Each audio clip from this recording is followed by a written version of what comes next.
Hi there, and welcome to Kentucky State University's Agriculture, Food, and Environment Academy module.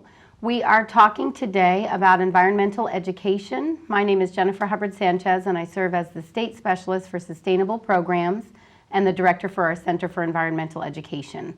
The Ag, Food, and Environment Academy is an initiative that was started in 2015, and what we have done is we've been able to reach out to teachers that have come to campus to learn about all areas of ag, food, and the environment.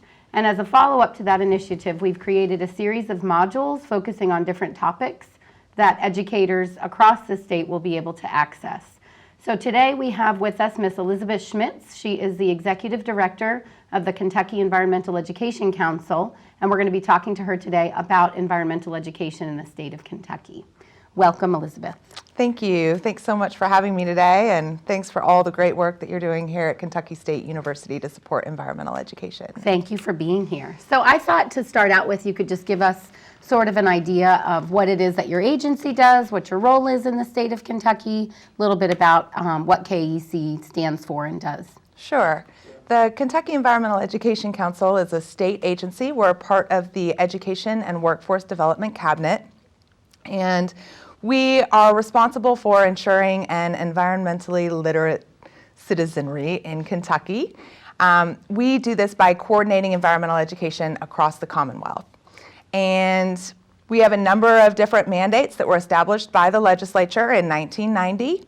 They include coordinating a master plan for environmental education that's revised every 5 years, conducting a survey of Kentuckians' environmental knowledge, attitudes, and behaviors, running programs that support the integration of environmental education curricula in K-12 schools, including the Kentucky Green and Healthy Schools program and the Professional Environmental Educator Certification Program, which was just accredited nationally by the North American Association for Environmental Education in December of 2015. Wonderful. So obviously you all are busy. To start out with then, can you just, for folks that maybe have not been a part of the academy but that watch this module, can you talk to us a little bit about what is environmental education? People hear that word and oftentimes they're not quite sure what that means. So can you just expand a little bit on what is environmental ed? Sure. Environmental ed is different from what many people might perceive at the face of it, environmental education to be. So environmental education is separate from environmental advocacy. And environmental education is all about teaching people how to think, not teaching people what to think. I would say environmental education, again, is how to think, but environmental advocacy is what to think. Mm-hmm. And so what we're trying to do is help people use information and education to help understand the many different perspectives of any given environmental issue from the many very legitimate points of view that exist about how to solve an environmental problem. Environmental education, in helping people explore these different worldviews and perspectives, helps support the development of communication and critical thinking skills, and provides opportunities for real-world and experiential learning opportunities. Okay, good. So, you know, if I'm a teacher and I am looking for different and unique ways to sort of diversify my education, why environmental education? What are the benefits? If I'm in my classroom and I know I have very limited time, which we all know teachers are really busy, why would I choose to bring environmental education into the classroom? Are there benefits for students that you can talk about for classroom behavior, management, whatever that may be? Absolutely. It's a very long list of benefits that has been researched for decades across the country in many research and classroom settings. First of all, I'd like to really emphasize that environmental education isn't something to add to teachers' plates. It's really a tool that can help teachers maximize their efficiency in the classroom, again, by creating this integrated context for learning that is real-world based. And so in the classroom, what we find is that environmental education has not only academic benefits, but also health, developmental, workforce, and environmental benefits. and that when environment-based education is incorporated into the classroom, students' academic achievement, behaviors, and attitudes improve. Nature really provides a meaningful context for integrated science and learning education and contributes to student achievement on standardized tests. So in addition to the K-12 setting and the early childhood setting, nature-based outdoor classrooms are found to enhance children's learning, behavior, and developmental outcomes. So it's not just K-12, it's pre-K, actually through 20 opportunities for integration. And just to use one example that's become really popular in Kentucky, I think we have over 180 school gardens here in Kentucky that are edible gardens. The impact, a study focused on the impact of garden-based learning found not only a preponderance of positive impacts on direct academic outcomes for science, math, and language arts, but also social development was an indirect academic outcome that surfaced very frequently and very positively. One of my favorite quotes about getting kids engaged in learning through the environmental education context is that an environment-based education movement at all levels of education will help students realize that school isn't supposed to be a polite form of incarceration, but rather a portal to the wider world. And that's a quote from Richard Louv, who wrote a groundbreaking book that helped explore the idea of nature deficit disorder and the importance of getting children outside. Wonderful. So then we know there is research that has looked at improvement of test scores, academics. What about behavior? Is there anything on behavioral issues in the classroom? Absolutely. In terms of behavioral issues, what we have found is that environment-based education improves student attendance on days that students know that they're going to be going, especially if they know they're going to be going outside as part of the classroom. They attend class 77% more frequently. In addition, young people exposed to environmental education tended to stay in school longer. They received higher than average scholarship awards and displayed more responsible behavior in their school and community. In a meta-analysis that looked at the benefits of environmental education and research studies from across the decades, 4 of 4 studies looking at decreased discipline referrals were positive, so 4 of 4 studies found an improvement. 3 of 3 studies found an improvement in attendance and tardiness, and 4 of 4 studies found an improvement in motivation to learn. Additionally, in a study that was conducted in 2004 that controlled for grade point average, gender and ethnicity, environment-based education programs significantly raised student scores on a test called the Cornell Critical Thinking Test and raised scores on the California measure of mental motivation. Wonderful. Now, what about childhood development? Is there, what about for young kids? What research is out there, or what do we know about positive childhood development? So there are multiple studies that look at the impact of children, young children, spending time outdoors. For example, time outdoors has been found as necessary for optimal brain development in children. It stimulates learning by engaging all 5 senses, which is essential in early childhood education. And outdoor activities in natural settings led to a greater reduction in symptoms of attention deficit disorder, and students exhibited the ability to be able to better concentrate after contact with nature. Wonderful. So there are definitely some health benefits beyond positive. You're talking about reduced symptoms of different sort of increasingly common issues that teachers are facing. Are there other health benefits to bringing EE into a classroom?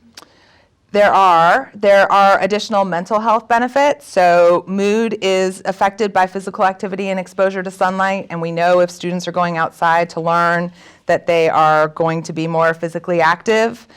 The daily contact with nature has been found to buffer the impact of stressful life events and minimize anxiety, depression, aggression, and sleep problems. and an indoor sedentary childhood has been linked to mental health problems. In addition, as I mentioned, going outdoors can improve physical health by maximizing activity, and in Kentucky, we have very high levels of adolescent obesity, which are, again, linked to a sedentary indoor lifestyle. So it's another way that we can help provide an intervention for students who are struggling with that particular issue. Okay. Now, I mean, it's quite clear, obviously, there's a lot of research out there about the benefits to us. What about the benefits to the environment? What's the vice versa on that? So that kind of gets back at another question you asked earlier about early childhood. What we have found in the research is that significant childhood experiences in nature actually help determine the ability of an adult to exhibit environmentally friendly behavior. So if you have that relationship with your local environment, you're that much more likely to want to care for it, less likely to litter, for example. And participation with wild nature before the age of 11 results in positive attitudes towards the environment. Okay. So there's lots of benefits. Switching gears a little bit, can you talk about nationally, locally, statewide, what's going on as far as legislation? Where are we with environmental education? So there was a federal act that was proposed for a number of years called No Child Left Inside. And the idea, again, was to help connect children to the outdoors as part of their daily school environment. And several of the provisions of the No Child Left Inside Act were recently incorporated into the Every Student Succeeds Act, which was a bipartisan act passed in December of 2015.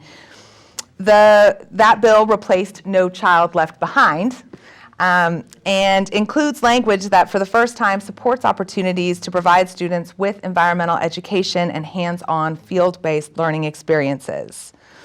A companion bill passed the House late last year as well. And we know that under Title IV of this new bill, environmental education would be eligible for funding through grants to states for programs and activities that support access to a well-rounded education. Environmental education is listed as one of the several components of a well-rounded education, which also includes computer technical education. Environmental literacy programs are also now included among eligible programs for funding through 21st Century Community Learning Center grants. Additionally, the inclusion of Title IV funds for hands-on, field-based, or service learning projects to enhance understanding of science, technology, engineering, and math subjects provides a potential boost for environmental science education programs. So just to make this clear, this will be the first time that grants will be available from the federal government to state education agencies to support environmental education, and it will be up to every state education agency to determine exactly how they want to delineate that funding to support a well-rounded education. Wonderful. Good. So that's really good news then for It's the fantastic. field coming up. Yeah, Absolutely. That's great. Good.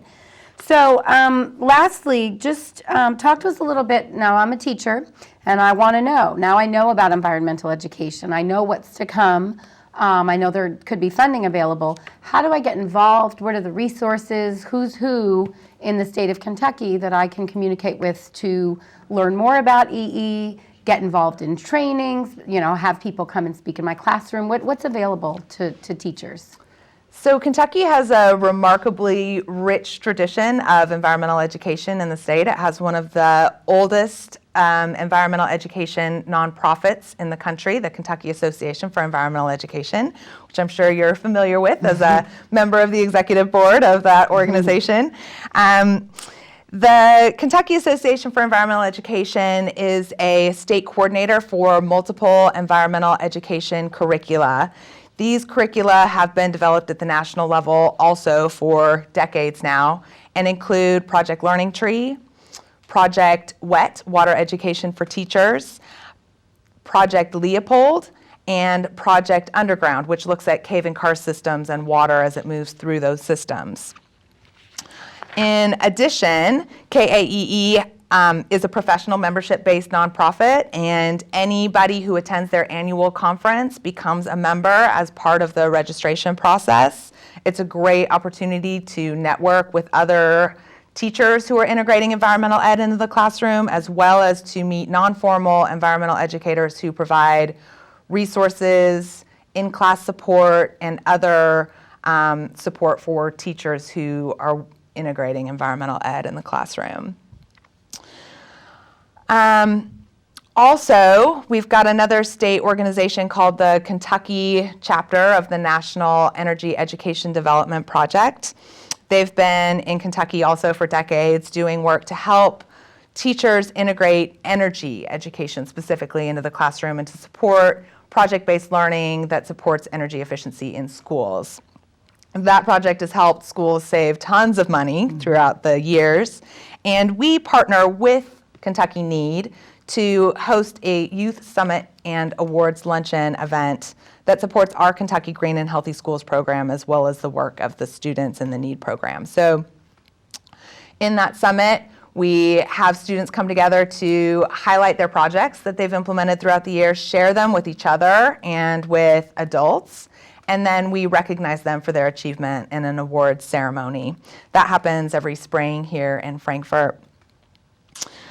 The Kentucky Environmental Education Council, my agency, also runs a few additional resources. One of them is called eeinkentucky.org. It's a statewide clearinghouse for environmental education resources, and that's part of a regional project to support the sharing of information about environmental ed resources. One of the fantastic things about that website, if you're a teacher and you're looking for funding to support student projects, is that it has a grants component that is updated actually at the national and regional level. So there are almost always new grants coming onto that site to post that support specific and general kinds of projects, and not just for K-12 teachers, but also for school librarians, community centers. It's a fairly broad mix of resources on EE in Kentucky. I mentioned several national environmental ed curriculums, but I neglected to include Project Wild, which focuses on wildlife education, and that's hosted by the Kentucky Fish and Wildlife, State Fish and Wildlife Organization. And in addition, we in Kentucky have a few resources that are pretty unique in the country that I'd really like to highlight. Again, as a member, you're aware that we have in Kentucky the Kentucky University Partnership for Environmental Education. And that is a collaborative group of university centers for environmental education. We have centers for environmental education that support teacher pre-service, in-service, and graduate level education and/or graduate level education at Eastern Kentucky University, here at Kentucky State University, at Morehead State University, Murray State University, Northern Kentucky University, Western Kentucky University, and at the central office of the Kentucky Community and Technical College System. And all of those centers work together to find funding, implement projects at schools, and support teacher professional learning opportunities. 5 of our universities that have graduate level programs for teacher education at Eastern, Morehead, Murray, Northern, and Western offer an environmental education endorsement. That's a 12-credit endorsement that can be added on to a teacher's certificate. And also in Kentucky, we have the Kentucky Environmental Literacy Alliance. That is simply a website that allows people to demonstrate their support for environmental literacy and environmental education by signing on to the website. Another project that we work collaboratively with the Kentucky University Partnership for Environmental Education, the Kentucky Association for Environmental Education, and the Kentucky Department of Education on is the Kentucky Environmental Literacy Plan. And going back to what's happening at the national level, we have, I believe, 37 states that have either approved and are implementing or are in the process of writing statewide environmental literacy plans. Kentucky's environmental literacy plan was approved by the Kentucky Board of Education in 2012. And this program has been delegated to support implementation of the Kentucky academic standards. So we're working with all of these partners to help provide students and educators with tools and resources that are really vital to building environmental literacy in the Commonwealth. And it's really exciting to be part and actually a leader at the national level of implementation of environmental literacy plans. And as I said, green schools are strong here in Kentucky. Not only do we have the state Green and Healthy Schools program, but Project Learning Tree, the national curricula, has resources that support green schools as well. We have an agreement with Project Learning Tree that allows coordination across the different categories of our mutual green schools programs. So KEEC hosts the award ceremony in partnership with Kentucky Need to recognize students who implement those kinds of projects, but Project Learning Tree actually has grant support available for teachers who are looking for funding to support their students in implementing those kinds of projects. And I'd kind of like to wrap up just an example of how green schools support students and teachers with a quote from a teacher in Madison County, who is also a nominee for the Presidential Award in math and science education. She said, "Environmental education and the Kentucky Green and Healthy Schools program have helped motivate my students with authentic project-based learning. Participation in Kentucky Green and Healthy Schools projects has helped all of my students, including those with socioeconomic challenges, achieve social, emotional, and academic gains, including outstanding test scores." And that brings to mind another story that I'd like to share of a teacher up in Carter County who built a wetland with her students with a lot of support from her school and the community of the school. And she showed me this picture of the students. First, they all worked together as a team to carry this very heavy liner that was going to form the structure for the wetland together. And she highlighted that as just an example of environmental education to really build and support teamwork. And then she showed me a picture of a student who was part of their Gifted and Talented program, high-fiving a student with who was on the autism spectrum. And again, just an example of how environmental education can bring students of all differing levels of abilities together in a supportive team environment. Wonderful, good. So it sounds like there's obviously a lot going on in environmental ed. There are a lot of resources out there. Folks can contact you at KEEC if they have questions about your programs anytime. Can you say the website maybe so that we can... Absolutely. So in addition to eeinkentucky.org, KEEC has an agency website. That's keec.ky.gov. We also have a Green Schools website, which you can link to from, again, I'll say that one more time, keec.ky.gov. And you're welcome to give us a call anytime as well. Our direct office line is 502-564-5937. Wonderful. Well, we thank you very much, Elizabeth, for being with us today. It's been a pleasure. Yeah, thanks again for having me. Of course. And thank you for joining us for the environmental education module for the Ag, Food, and Environment Academy here at Kentucky State University. We appreciate you being with us.